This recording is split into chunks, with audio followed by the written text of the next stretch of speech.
Ay, nako, grabe init.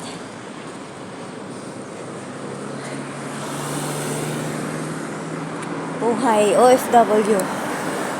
Naglalakad sa mainit na lugar.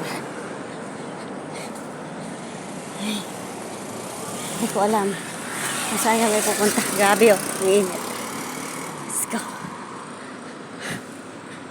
Oh my gosh. Init. Tinatawid namin yan, lakad namin yan. Pupunta doon. Diyos ko, ikot na naman kami. Kasi dito na. Malapit na daw. Pero, anong oras na?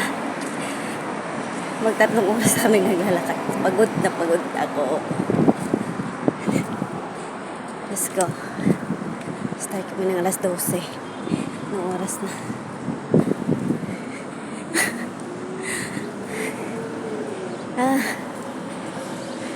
Dito na?